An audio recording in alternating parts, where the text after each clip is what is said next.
I'm reading a lot of defense news, and it seems like the Defense Department's got some serious contemplative thoughts about what to do with China. And as the Department of Defense should recognize that there's nothing that they can do to China, I want you to look exactly the way that China developed their military strategy. And because you're the Department of Defense, you should listen to me because you pay people to tell you this stuff, and I'm doing it for free. You understand what I'm saying here? All right. I want you to go back about 5 years ago. There was a big push for recruitment in China. They brought a whole bunch of people into the military. They organized them, they trained them. And you know what they found out? That they didn't need them. Yep. They were prepared for a war that wasn't going to happen, and they knew it wasn't going to happen with you. And they were prepared to pull people in. They showed a muster of force. They showed that they can pull millions of people in a heartbeat and train them to be military. That was the beginning of what they were showing you. And it's a attempt to show another person who's being a bully to you that you do have enough strength to gather at any given time. And they really did try to be friendly with you. Now this is at the time that you're really getting on about Spratly Islands. It wasn't into the whole idea that they're enslaving people in Uyghur camps or anything like that. No, that's a current manipulation of the Department of Defense and the defense contractors around the world to create a war. So what happened was is that China, being smart, said that they didn't need that many people out in their forces. It was redundant to have that many people at all times being trained. You can train people to die any day. That's not their goal. They don't want to kill their people. That's dumb. Okay. So they started developing things that you had developed, and then you, in the United States of America, snuck in there and took the secrets to their Liaoning aircraft carrier. And you, the United States of America, made threats, and then they came out with a Sabot. Do you remember that? Their electrically fired Sabot gun. Wow, that fucker is awesome, ain't it? Go right through a ship. Go right through a 300-foot ship. And it's electric. Just fire, fire, fire. A Sabot is a very dangerous weapon. And then you guys push them and push them and push them and push them. So you know what they did? And I've been watching it the whole time. They went straight tech. They locked down their whole country from you. They monitored everything you did. They found all the places that you guys were hoteling up, and they were tracking you since 2016. At the end of 16-17, you lost all your data from all of your databases and all your credit card agencies because they were monitoring where your spies were going. Because unfortunately, you guys use the same cards in the same hotels wherever you go around the world because you use the same stuff. So all they need to know about your agents is that your agents go undercover, but when they get to where they go to, they always have a place to stay for the first day until they go underground.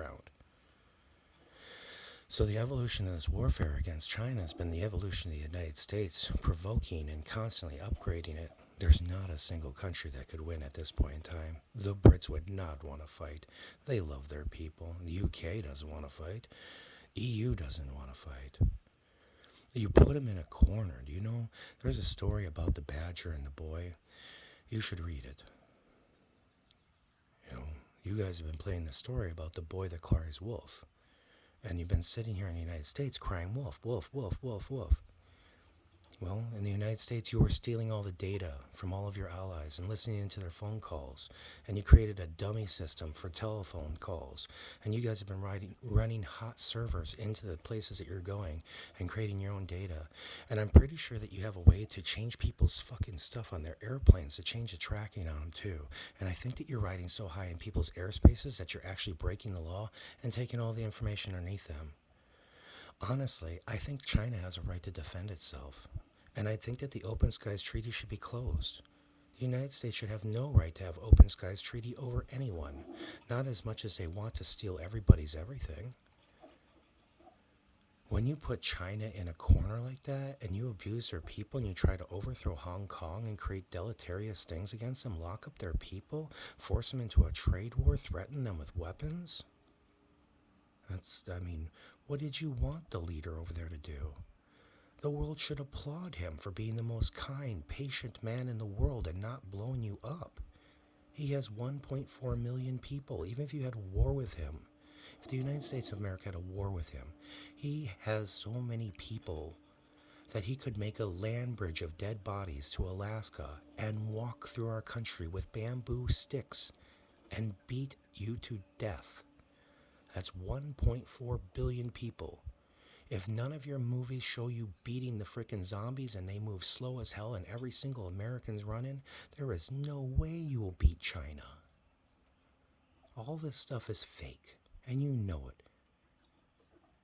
Your actions show in the United States of America that you have no face. You have no face of your father. You have no face of anything. The only thing that you portray yourself as being is the face of everyone, and you're not. Everyone has to come to the continence of themselves, within themselves, of their heart.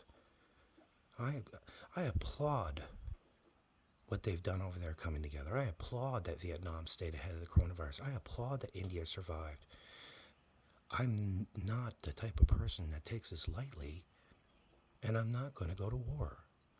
Yesterday I severed my brother from me. He is gone. I will never talk to him again. He was too busy with his life. Those that you do not want near you, you must cut them off forever. That's how that works. The arm that fails you is the arm that will hold you back. It is better to be rid of the arm than for you to die. Right? Do not let your body rot because the arm is dead and the flesh is spoiled.